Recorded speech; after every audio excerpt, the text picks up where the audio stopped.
하나님의 말씀은 요한복음 7장 1절부터 13절까지입니다.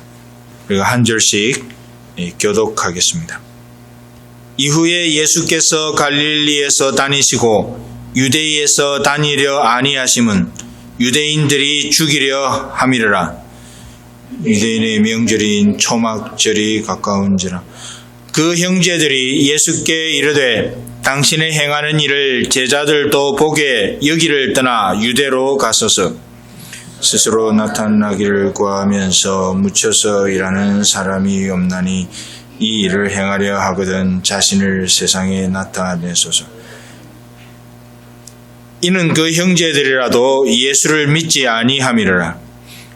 예수께서 가라사대 내 때는 아직 이르지 아니하였거니와 너희 때는 늘 준비되어 있느니라. 세상이 너희를 미워하지 못하되 나를 미워하나니 이는 내가 세상의 행사를 악하다 증거함이라.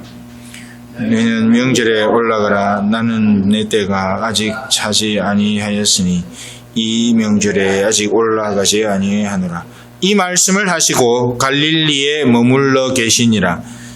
그 형제들이 명절을 올라간 후 자기도 올라가시되 나타내지 않고 비밀히 하시니라. 명절 중에 유대인들이 예수를 찾으면서 그가 어디 있느냐고 하고 예수께 대하여 무리 중에서 그림이 많아 혹은 좋은 사람이라 하며 혹은 아니라 무리를 미혹하게 한다 하나. 그러나 함께 봉독합니다. 그러나 유대인들을 두려워함으로 드러나게 그를 말하는 자가 없더라. 아멘. 기도하겠습니다.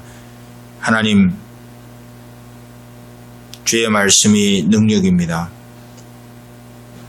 주의 말씀이 우리의 소망이고 주의 말씀대로 살아감이 성도들의 정체성인 것을 고백합니다.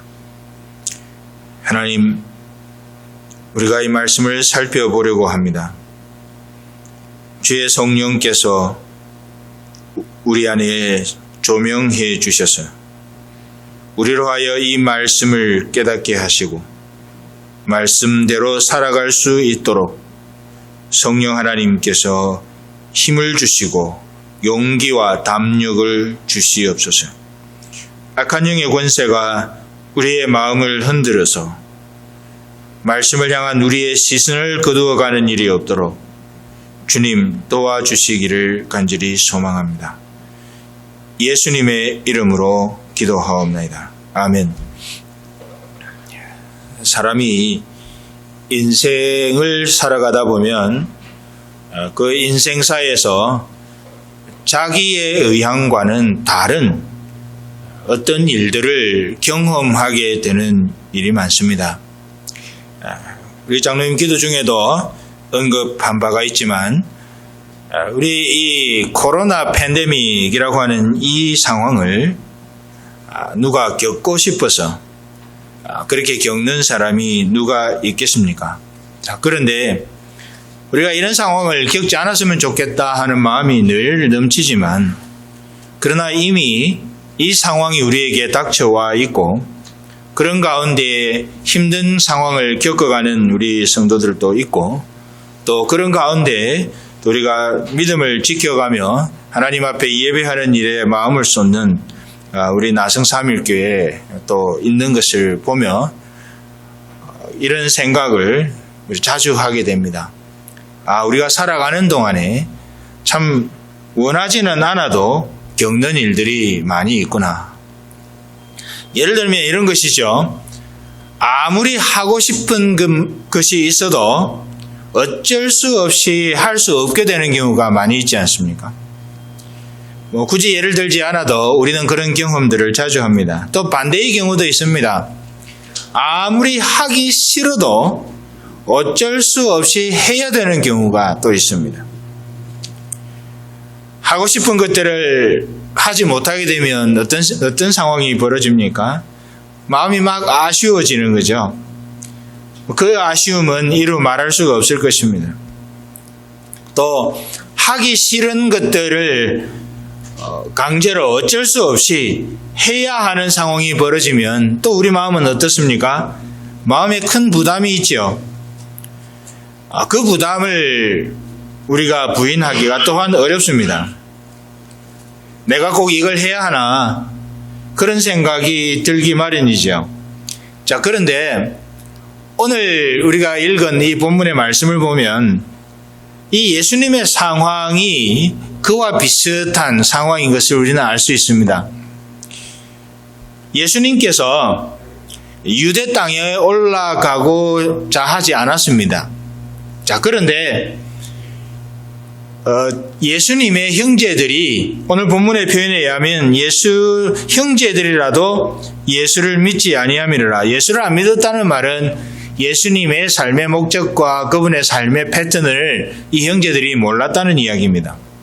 이 형제들이 예수님 보고 예수님 잘 됐다고, 지금 초막절이라 각 곳에 흩어져 있던 유대 백성들이 다 유대 땅에 모여드는데 이 사람이 많이 모일 때 예수님 가서 한 방 터뜨리십시오.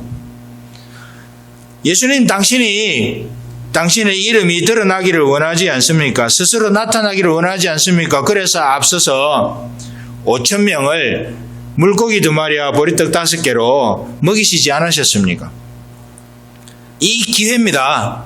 예수님 가셔서 이름을 좀 드러내십시오. 그래서 예수님의 천하가 만들어지도록 좀 그렇게 하시는 것이 좋지 않겠습니까? 이번이 기회입니다. 그 주변인들이 그렇게 자꾸 요청을 하는 거예요. 그런데 예수님은 안 가겠다는 거죠. 이 둘 사이에 형제들은 가자, 유대 땅으로. 이번이 기회다. 그런데 예수님은 안 가겠다. 나는 드러내놓고 가지 않겠다. 그렇게 선언합니다. 이 둘 사이에 갈등이 있는 거죠.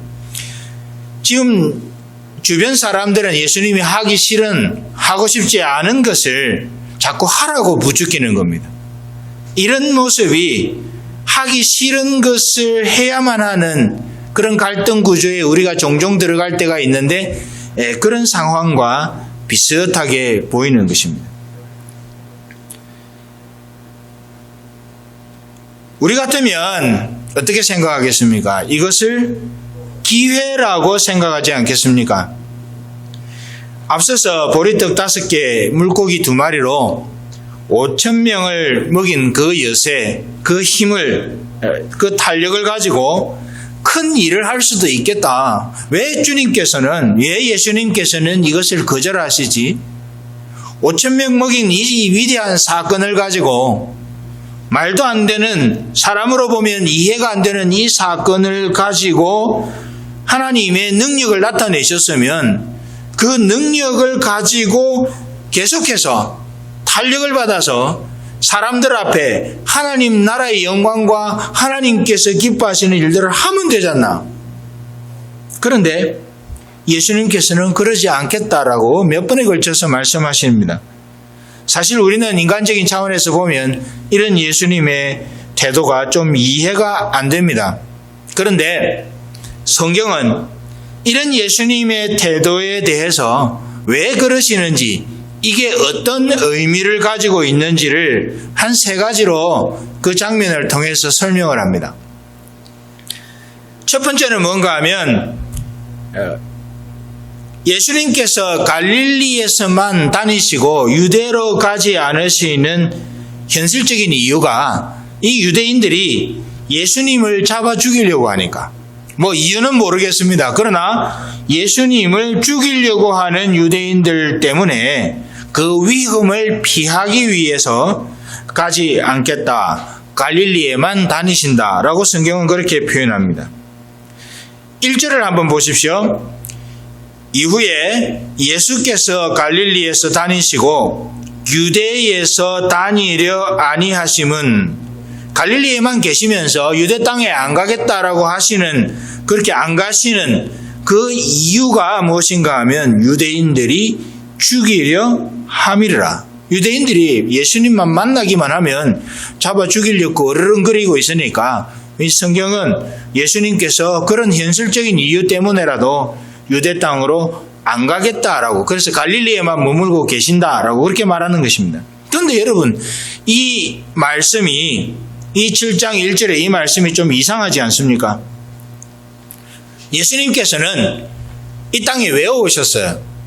예수님이 이 땅에 오신 이유는 십자가에 달려 죽으시기 위해서 오신 거잖아요. 한마디로 말을 하면 예수님은 죽으려고 세상에 태어나신 겁니다. 뭇사람들의 죄를 대속하고 죽기 위해서, 그 뭇사람들의 죄를 대속하기 위한 목적을 가지고 죽으려고 이 땅에 태어나신 거예요. 그렇다고 하면 도리어 유대인들이 잡아 죽이려고 하니 이 장면은 도리어 잘 된 것 아닙니까? 그걸 피해 다닐 이유가 없지 않습니까?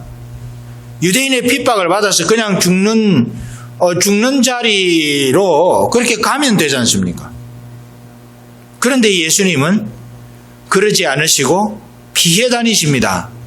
그래서 갈릴리에만 계시는 것이죠. 그런데 이 장면만 보면 예수님이 왜 피해 다니시는지, 왜 갈릴리에만 계시는지 그걸 잘 알기가 어렵습니다. 그래서 이제 우리 두 번째 이유를 이 말씀을 통해서 다시 한번 보기를 원합니다. 좀 더 본격적으로 성경이 그 이유를, 예수님께서 유대에 가지 않으려고 하시는 이유를 밝히고 계십니다. 두 번째는 이유가 무엇인가 하면 예수님 자신의 때가 이르지 않았기 때문에 예수님께서 그렇게 하신다고 말씀해요. 이것은 형제들이 자꾸 강권해서 예수님이 메시아이심을 드러내도록 유대로 가라고 하니까 그것에 대한 대답을 하시면서 하신 말씀이에요. 8절을 한번 보시죠. 8절 말씀을 보면 너희는 명절에 올라가라. 그리고 뭐라고 그러십니까? 나는 내 때가 아직 차지 못하였으니 이 명절에 아직 올라가지 아니하노라. 그리고 6절을 한번 보시죠. 6절을 보시면 예수님이 말씀하십니다. 그 형제들에게 자꾸 유대 땅으로 가자고 하는, 그래서 예수님 자신을 드러내라고 하는 형제들의 강권에 대해서 예수님이 대답하시는 거예요. 예수께서 가라사대 내 때는 아직 이르지 아니하였거니와 너희 때는 늘 준비되어 있느니라. 자신의 때가 아직 도래하지 않았다는 거지요.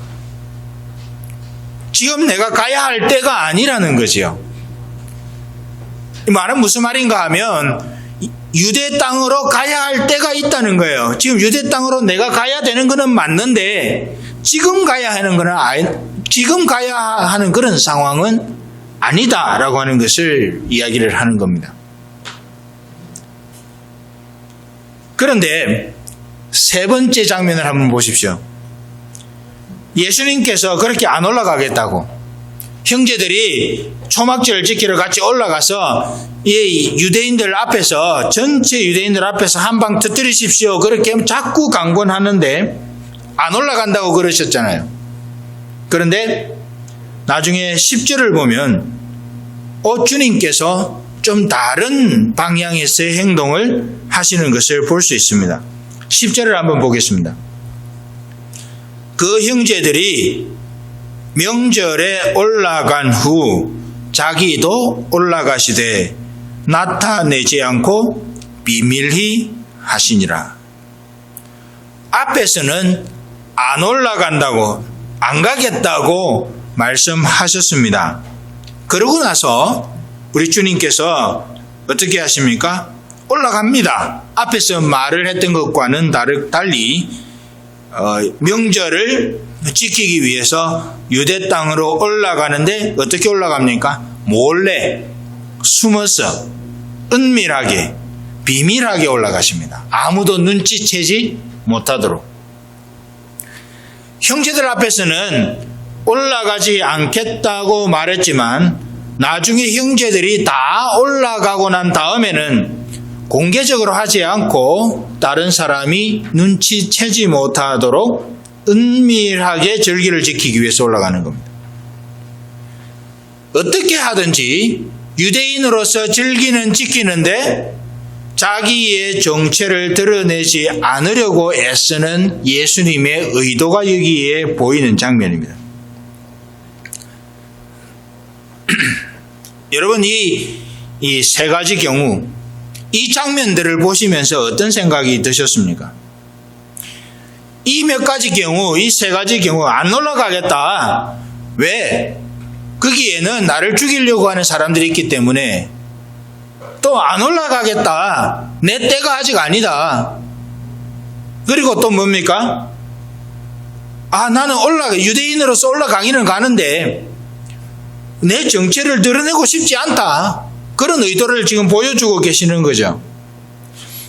그런데 이 세 가지의 경우에 대단히 중요한 하나의 모습을, 하나의 관점을 성경이 우리에게 보여줍니다. 각각 다른 표현으로 다른 장면을 통해서 말하고 있지만 지금 예수님께서 하시는 말과 보여주시는 행동을 통해서 한 가지를 우리에게 보여주셨는데 그거는 뭔가 하면 예수님께서 더 중요한 하나님의 때를 기다리고 있다는 것입니다. 아니, 형제들의 말대로 그렇게 할 수도 있습니다. 또 그냥 올라갈 수도 있어요. 아무리 유대인들이 자기를 죽이려고 해도 그것과 상관없이 자기는 어차피 죽으러 왔으니까 그렇게 할 수 있어요. 그런데 그런 일들이 있음에도 불구하고 예수님은 계속 자기의 정체를 숨기시고 안 올라가겠다고 그러는 거죠. 무슨 말인가 하면 아직은 때가 되지 않았다. 하나님께서 하시는 때가 있는데 내가 지금은 그럴 때가 아니다라는 점을 이 세 가지 장면을 통해서 우리에게 보여주는 거예요. 성경에는 때라고 할 때에는 두 가지 의미를 가지고 있습니다. 하나는 어제, 오늘, 내일, 몇 시 몇 분, 우리 시계가 흘러가는 시간의 그런 모습으로 때라고 이야기를 할 때가 있습니다. 또 하나는 무언가 하면, 또 하나는 성경에서 때라고 이야기를 할 때는 역사적인 의미가 있는, 그런 하나님이 보시기에 역사적인 의미가 있는 그런 순간을 가리킬 때에 또 때라는 말을 씁니다. 이게 성경 원어로는 다른 이야기인데 한글로는 때라고 같이 쓰여 있기 때문에 사람들이 오해를 하기도 합니다. 어쨌든 성경에서 때라고 할 때는 두 가지 용도가 있다는 것을 우리는 기억해야 합니다. 그냥 우리의 시간, 또 다른 한편으로는 하나님이 역사적인 의미가 있다고 생각하는 그때, 지금 예수님께서 6절과 8절에서 이야기하는 내 때가 아직 되지 않았다라고 할 때는 두 번째, 하나님이 정하신, 하나님이 역사적인 의미가 있다고 생각하는 그런 때를 가리킬 때에 그 때, 그런 의미의 때가 6절과 8절에 나와 있는 그 때입니다. 내 때가 이르지 않아야겠다 할 때. 여러분, 우리는 그리스도인이지 않습니까? 우리가 그리스도인이라는 말은 어떤 의미를 가지고 있습니까? 예수 그리스도께서 우리의 인격 안에 살아계신다는 의미입니다.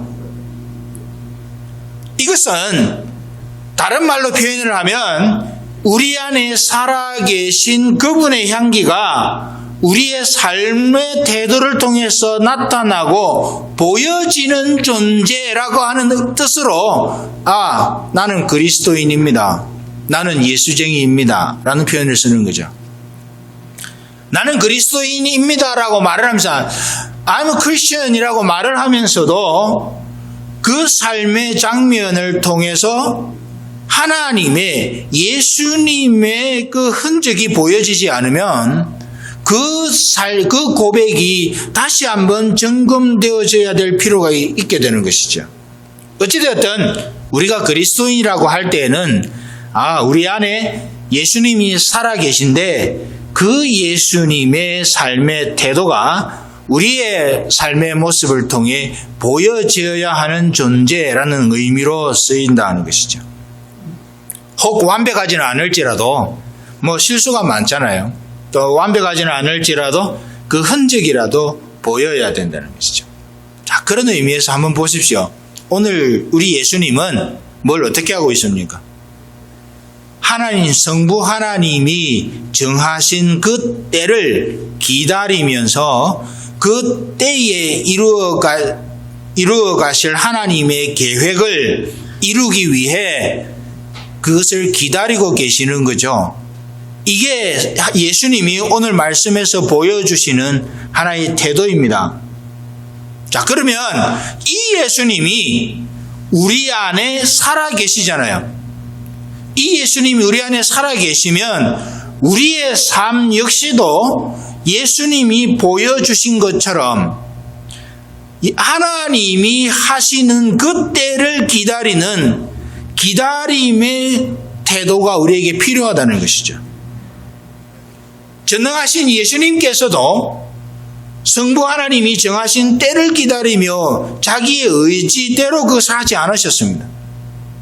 그 예수님께서 우리 안에 살아 계시는데 그 예수님이 보여주었던 이런 태도가 그 예수님이 우리 안에 살아 계신다면 이런 태도가 우리의 삶을 통해서도 보여져야 한다는 것이 오늘 말씀의 요지입니다.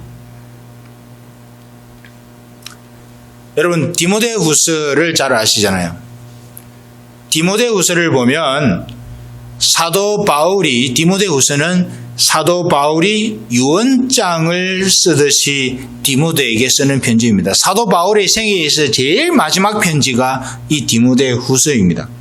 감옥에서 썼어요. 이 디모데후서 3장을 보시면 1절에 이렇게 표현을 합니다.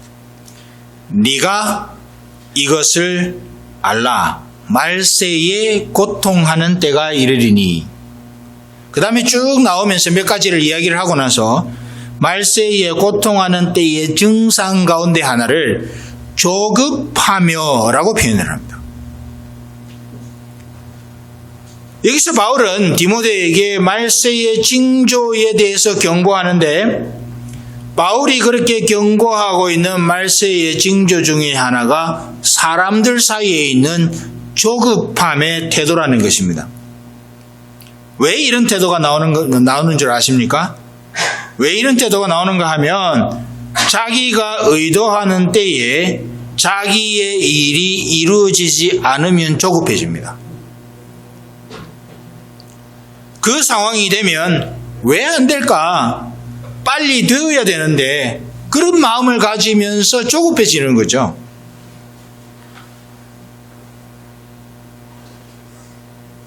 오늘 말씀의 앞뒤를 보면 예수님께서는 당장에 무슨 일을 하실 수도 있고 그럴 능력도 되었습니다. 그렇지만 예수님은 그렇지 않으셨습니다. 그냥 능력으로 자기를 죽이려고 하는 유대인들에게 본때를 보여줄 수도 있었습니다. 그러나 예수님은 그러지 않으셨어요. 대신 예수님은 하나님이 지시하시는 하나님의 때를 기다리셨어요. 우리 역시도 이 예수님이 하나님의 때를 기다리고 자신을 절제하고 하나님의 때에 하나님이 이루고자 의도하신 목적을 이루기 위해서 그 때를 기다리는 이 예수님이 그렇게 사셨던 이 예수님이 우리 안에 살아계시는데요. 이 살아계신 예수님의 흔적을 우리의 삶을 통해서 보여줘야 함이 마땅한데 우리는 조급해한다는 거죠. 디모데에게 바울이 말하는 것처럼 말세가 가까울수록 조급해하는 태도를 가진다는 거예요. 우리는 그러지 말아야 합니다. 우리 역시도 이런 삶의 때도 조급해하기보다는 하나님의 때를 기다리면서 하나님 앞에서 영적인 여유를 가지고 하나님이 언제 일하실는지에 대한 기대감을 통해서 우리의 삶의 걸음을 걸어가는 이런 태도가 있어야 된다는 점을 오늘 말씀이 우리에게 비추어 주는 겁니다. 자기가 때를 정하고 그때에 무엇을 이루기 위해서 에너지를 쏟고 그랬는데 그 일이 이루어지지 않으면 마음에 낙심하고 조급해할 것이 아니라 하나님의 생각이 우리의 생각과 다르다는 것을 기억하면서 하나님께서 하나님의 때에 하나님의 일을 이루신다는 것을 마음에 두고 조급하지 않고 기다리는 태도가 필요하다는 것입니다. 그냥 무방비로 그냥 될 대로 되라식으로 기다리는 것이 아니라 하나님의 때를 하나님이 일하실 그 순간을 하나님이 목적을 이루어 가실 그 상황을 하나님께서 상황과 환경을 조성해 가실 그 때를 기다리며 기대감에 찬 기다림의 태도를 우리가 가지고 있어야 한다는 것이죠. 예수님이 그러셨으니까요. 이런 삶의 예들이 성경에는 여러 군데 나옵니다. 특히 히브리서 11장을 보면 그것을 잘 요약해서 보여주고 있는데 우리가 여기서 보는 것처럼 하나님의 때를 기다리는 것에는 믿음이라고 하는 것이 필요합니다. 이 믿음은 우리의 생각 너머에서 역사하시는 하나님 그분에 대한 믿음을 의미합니다. 여러분 노아 아시죠? 히브리 11장을 보면 노아가 있습니다.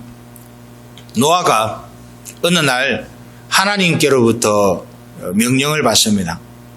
산 위에다가 방주를 지어라. 방주가 배라고 할 수는 없겠지만 물 위에 떠다니는 그런 용도로 쓰이는 거죠. 방주를 지으라고 합니다. 햇빛은 쨍쨍 날은 너무 좋은데 홍수가 날 것을 대비해서 방주를 지으라고 그것도 산 위에다가 지으라고 하나님이 명령하십니다. 그때에 노아가 방주를 짓기 시작합니다. 몇 년 동안 지었는 줄 아십니까? 120년을 지었습니다. 노아가 방주를 짓는데 120년의 세월이 걸렸어요. 근데 주변에 있는 사람들이 노아 보고 아이고 우리 노아 수고한다라고 그랬겠습니까? 아니면은 어떻게 생각을 했겠습니까? 햇빛이 쨍쨍한 그런 날들이 수없이 이어지고 있는데 배와 같은 용도의 무언가를 그것도 물가에다 짓는 것이고 산 위에다가 짓고 있으니 수많은 사람들이 이 120년의 세월을 지나는 동안에 노아를 보고 손가락질을 했을 겁니다. 저 미쳤다고. 왜 저런 짓을 하고 있느냐고. 성경에 분명히 나와 있지는 않지만은 수많은 사람들이 그 세월 동안에 그렇게 했을 것이야. 그런데 노아 입장에서도 한번 보십시오. 120년 동안 그러고 있었다고요. 그런데 노아가 어떻게 120년 동안 그럴 수 있었을까요? 자기 보고 방주를 지으라고 한 하나님을 분명히 직면했기 때문입니다. 하나님께서 말씀하셨으니 이 일이 현실로 드러나고 하나님이 움직이실 그날이 있을 것이라고 하는 인식, 하나님의 때에 대한 인식이 노아의 마음을 사로잡고 있었어요. 그러니까 수많은 사람들의 비난과 수많은 사람들의 비아냥과 욕과 그런 것을 들으면서 120년을 버티며 하나님 앞에서 그 방주를 지어 왔습니다. 여러분, 하나님의 때를 기다린다는 데에는 이런 방식의 믿음이라는 게 필요한 거죠. 사람의 의지대로 기다려야지. 그래, 맞아. 기다리면 돼. 이것이 아니라 그 하나님의 때를 기다리고 그 하나님에 대한 소망으로 그것이 우리 속에 믿음으로 자리 잡고 우리의 삶을 움직여갈 때에 우리는 하나님의 때를 기다릴 수 있게 되는 것이죠. 그런 사람들을 일컬어서 히브리서에서는 뭐라고 그럽니까? 믿음의 영웅들.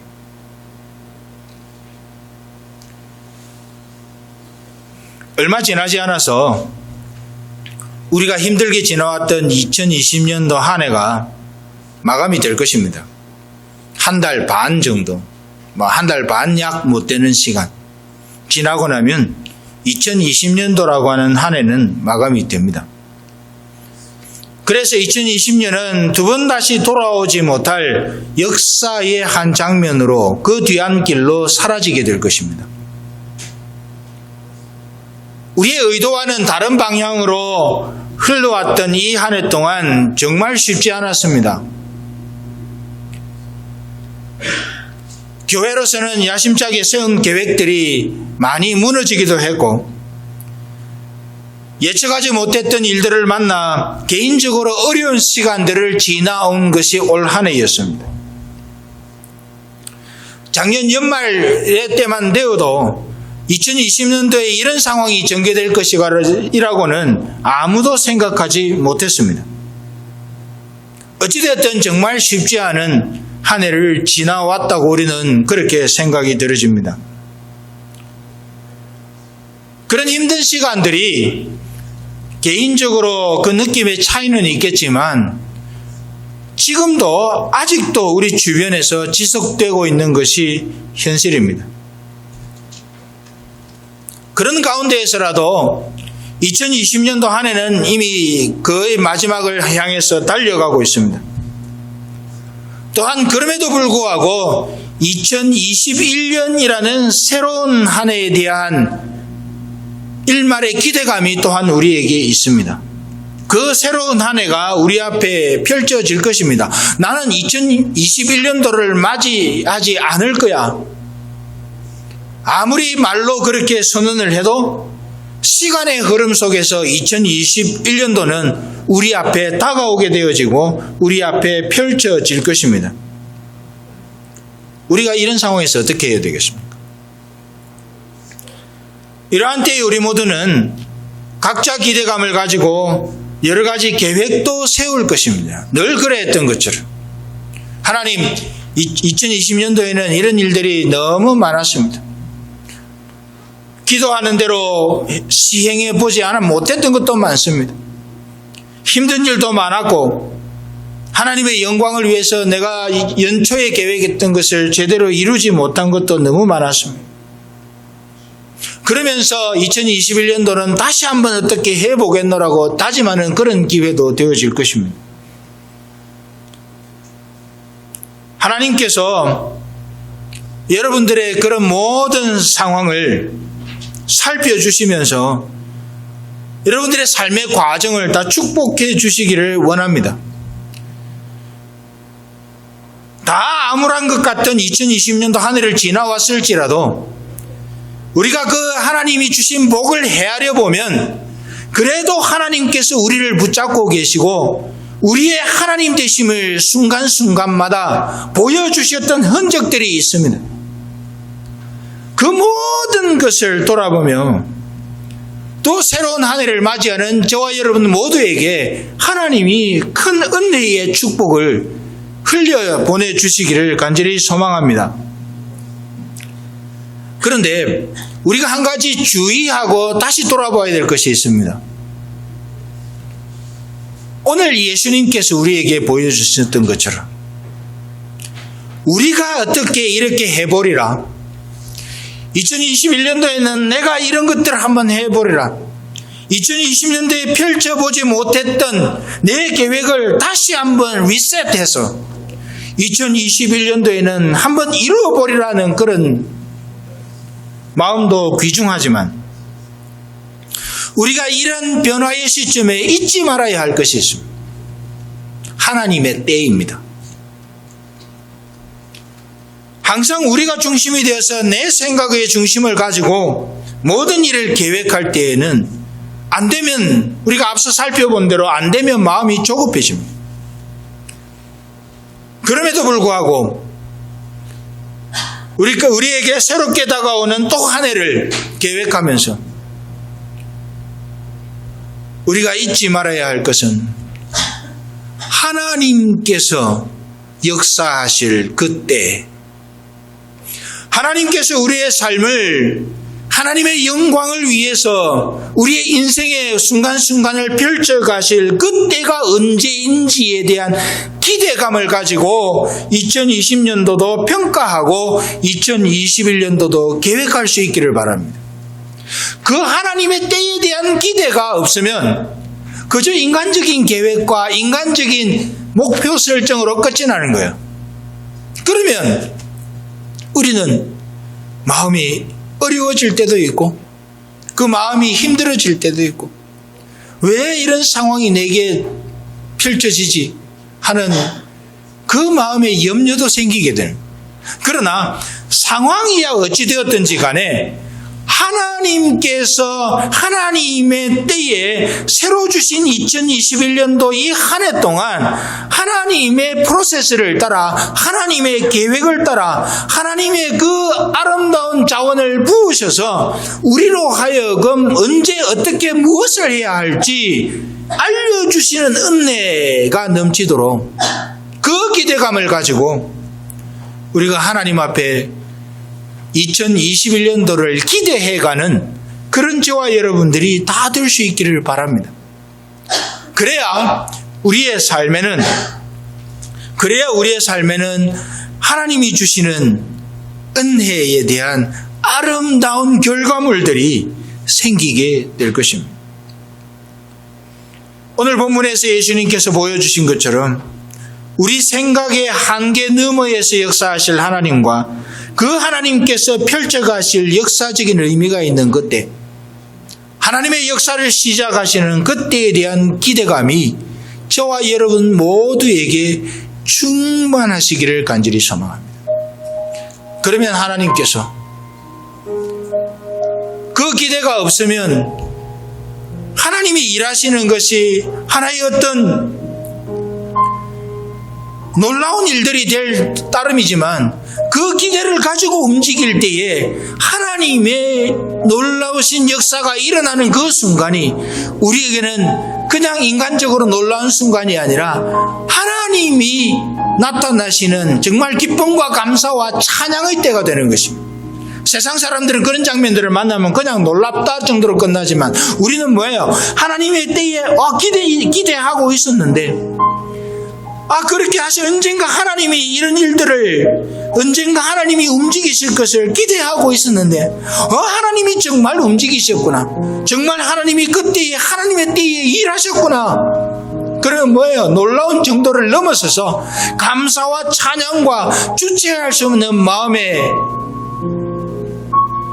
하나님의 영광을 향한 소망들이 더 견고해지는 은혜가 저와 여러분들에게 넘치지 않겠습니까? 시간이 얼마 남지 않았습니다. 이제 한 달 반 뒤에는 2021년도를 맞이하게 되는 이 짧은 시간에 다시 한번 우리가 하나님의 때에 대한 기대감으로 우리의 심령을 채워가는 우리 예수님께서 그래 보여주셨던 것처럼 하나님의 때에 대한 기대감으로 우리의 심령을 채워 하나님의 역사를 이루어가는 그런 2021년도를 만들어가는 우리 나성삼일교회 모든 성도들이 다 되어질 수 있기를 간절히 소망합니다. 하나님이 함께 하십니다. 하나님이 계획하십니다. 하나님이 일하십니다. 하나님이 자원을 부어주십니다. 하나님이 방법도 알려주십니다. 하나님이 은혜를 부어주시고 하나님이 우리에게 힘을 주시고 하나님이 우리에게 용기도 주실 것이며 하나님이 우리에게 담력도 부어주실 것입니다. 놀라지 말고 두려워하지 말고 하나님의 은혜에 잠겨서 하나님의 역사를 일으켜가는 하나님의 때에 그리하는 그런 저와 여러분 모두가 다 되어질 수 있기를 간절히 소망합니다. 이 말씀을 기억하면서 같이 기도하겠습니다. 아버지 하나님,